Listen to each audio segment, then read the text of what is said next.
Welcome to a special edition of Friedman Adventures. I'm here with my good friend Mike Morrison down here at 22nd Street Landing. Mike, what the heck?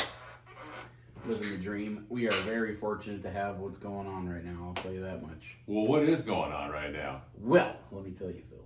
Just got back from a 2-day on the Amigo. Hey, you were the second captain. I was the second captain. We were bragging about that, by the way. I was the second captain of greatness.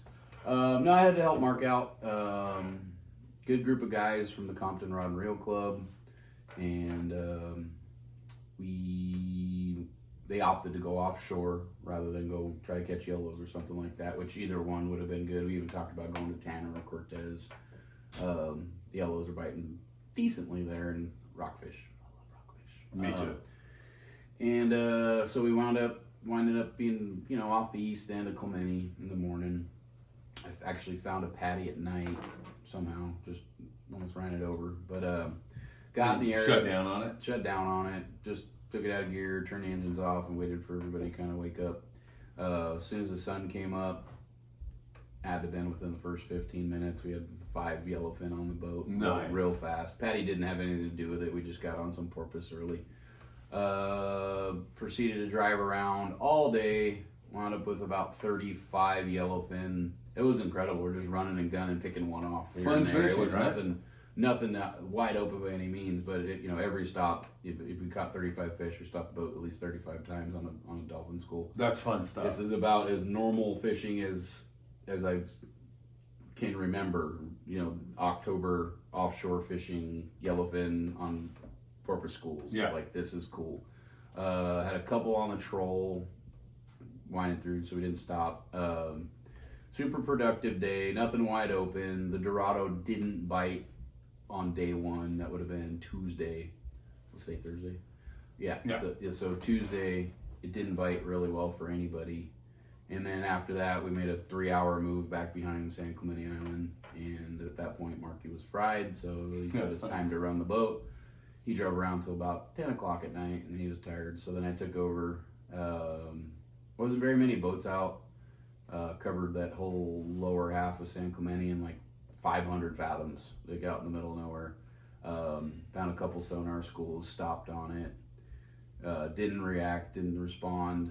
Got on another, not a school, it was just two little meter marks, and wound up catching both of those. One was 150 and the other one was, say, 180. On the right gear, those things were to the boat in 15 minutes. Can't stress that enough, having the right setups out there. Those knife jigs of any sort, some mailed in knife jig. The right assist hooks, 200 pound was the right way to go. We only had 2 hookups, period. We didn't lose any of the fish. So we had 2 guys that never even caught a bluefin before, which was really cool. We had a lot of virgins on the boat. So we had one, well, actually no. One guy had he's caught a bluefin, but it was 40 pounds. But this is the biggest bluefin he's ever caught. He had the 150? He had the 180. Nice. And then the other one, the guy's never caught a tuna ever, so he got another big one. Those guys were fried. Like, just watching these guys go from, just eating dinner to almost throwing their dinner up, pulling too hard. And I drove around from that for all night after that. Just like the handful of boats that were there, everybody just spread out and couldn't really relocate them again till about 4 in the morning. But I was already on my way back out towards the yellowfin area and stopped short of the 289. And we got one kelp. We put on almost 80 fish in 30 minutes. 80 yellowfin? Mixed Dorado. Oh, just straight Dorado. Wow. About as good as Dorado fishing as you get. Lots of fish jumping. I was streaming on the Instagram page, but fortunately I had cell phone service, which was kind of cool. That is bitch. And then a lot of guys have never caught a Dorado.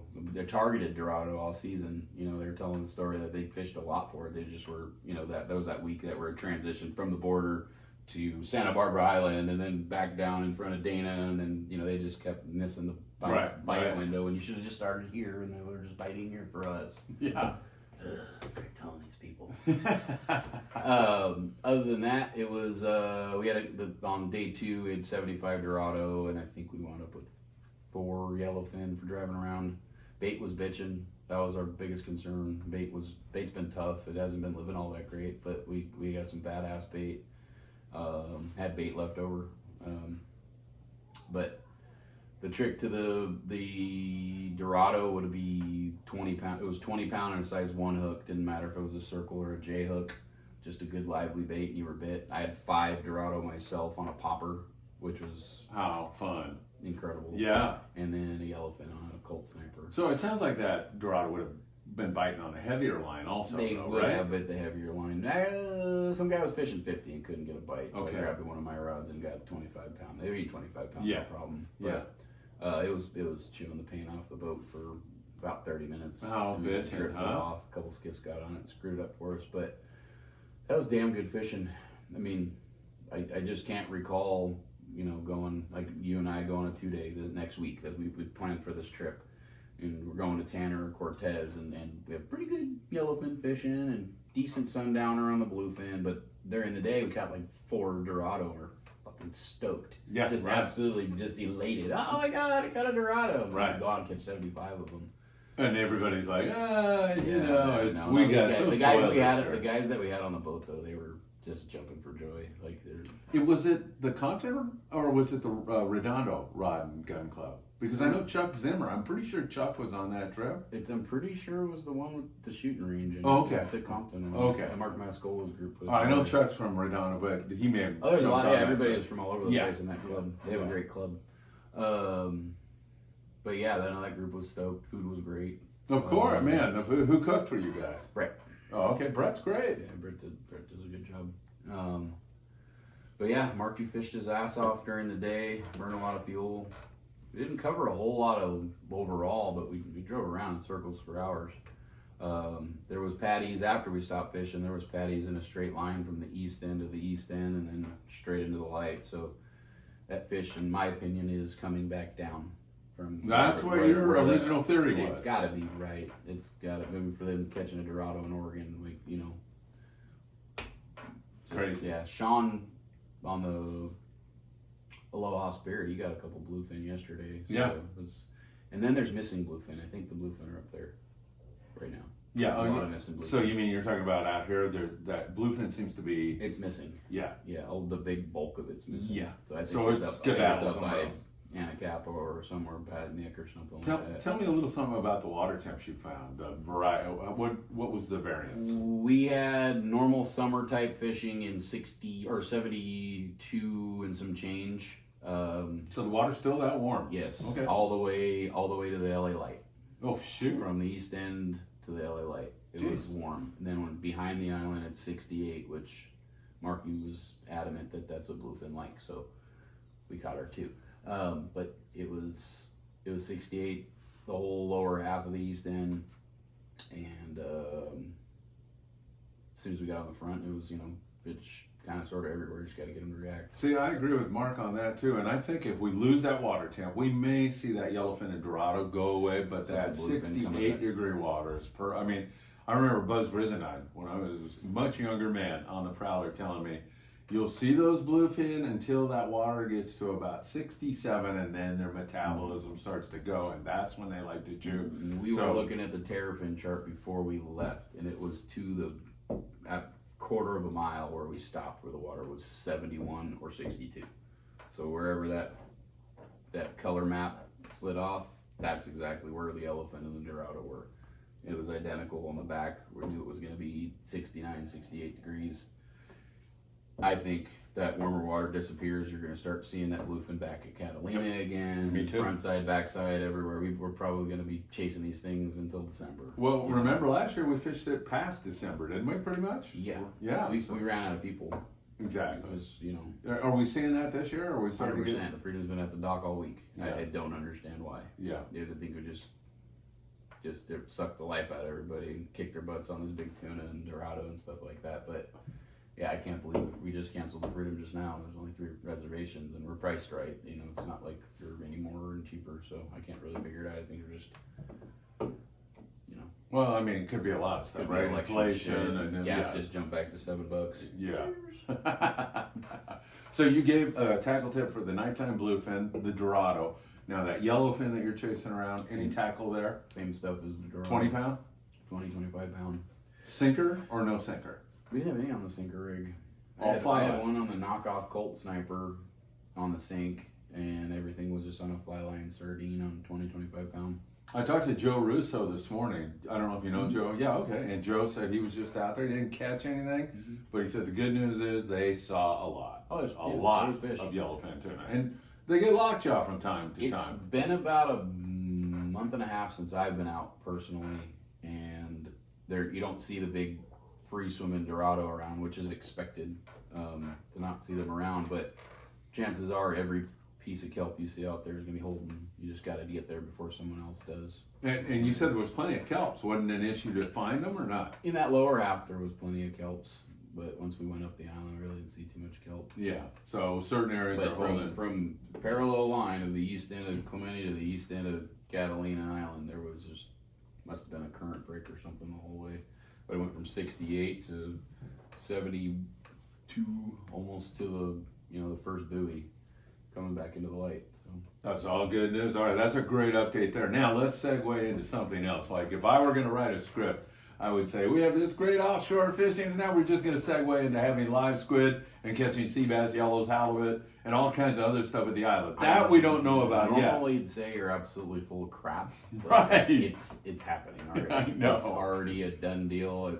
It's kind of a secret, but Sean wants to already put up reverse day and a half sea bass only trips and a potential bluefin mixed in, like a bluefin sea bass or bus trip.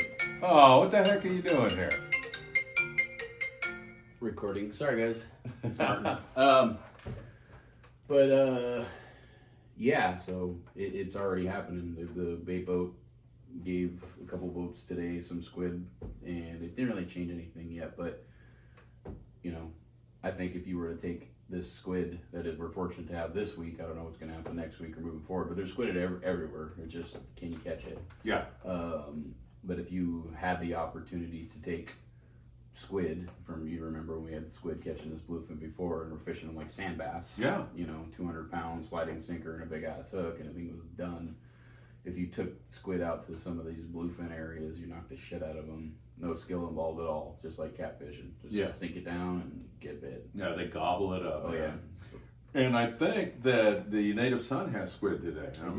They do. So we'll be watching that very closely to see. Water's still a little warm for Catalina to be squid dependent, but it just depends on what pocket of the island you're on. Yeah, right. And who knows? I mean, there seems to be some yellows there that might pop them into gear, might catch some more he bass. was one for 7 on that. Today? Oh, I know, because the phone rang. Thanks, Janelle. You're the best. Love you more. Native Sun. Native Sun, 1 for 7 days. Today? Today. Oh, nice. So it improved things a little bit. You'll see a lot more of that if you're not following the Native Sun or the Pursuits Instagram page. They actually installed Starlink on their boats. Oh, nice. So they'll be seeing more offshore-y, islandy, full-speed bites, which I think that's going to be the only thing that keeps people coming. Yeah, right. I mean, if you see that, man, you're going to get excited Pictures about are it. cool, but you see a live stream, that's going to make somebody all of a sudden get sick and go to work, or not go to work. Yeah, exactly. All right. Well, hey, good stuff. October the 23rd, we'll be here with the 1 millionth view celebration. I hope you are here. That's going to be a lot of I fun. have some fireworks from 4th of July. Oh, man, let's pop 'em Just shoot 'em off. during the day, just let it fly. Oh, hell yeah. All right. We'll add a new dimension to Halloween. It's not only about the candy. Now we got fireworks involved. Yes. Mike, that should be a fun day. Appreciate it. All the folks watching us, you're welcome to come down here and meet Mike and meet everybody from Friedman Adventures. We're going to have food. We're going to have raffles. We're going to have Desiree Rodriguez is coming. I don't know if I told you that. Yeah. Desiree is going to be here and so many others. It should be just a great day. Mark and Paul still can't believe we pulled that off. Well, I know, man. Huh?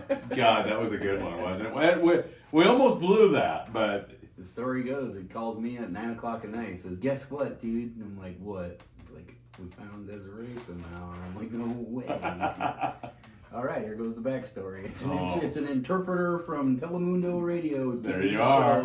And they were like, huh? They almost didn't come. I told them they know. have to come. This is important. And then, bammo, tears. No, I know, man. You were standing outside there. I during cried. that, right? Yeah, I know Yeah. you did. That was exciting. Yeah, it was. When it unfolded, man, I didn't. It was just sensory overload. Yeah. I didn't know how to, I didn't know what to do or how to react. I knew one thing, and I told myself this before that happened. I need to introduce them at some point during this, and then I need to shut up and get out of the way and let it happen. Oh, yeah. And pretty much that's what happened there. Beautiful moment, huh? That was cool. Mike, you're number one. I hope to never have stories like this pop up again, but, you know. If they're going to Yeah, pop they're gonna up. pop up. Hopefully they end the way they did. Really nice. Exactly. You want to give your phone number for the landing or any of that stuff? 310-832-8304. 22ndstreet.com. 22nd Street Landing on Instagram. Friedman Adventures on YouTube. Instagram. You know, people already watching this know where you're at, but 141 West 22nd Street. Come see me. Perfect. Mike, I love you. Love you too. Thank you so much. You're welcome. Take care. Thanks for joining us, everybody. Have a great day. We'll see you right back here on Friedman Adventures with another podcast and more content really, really soon.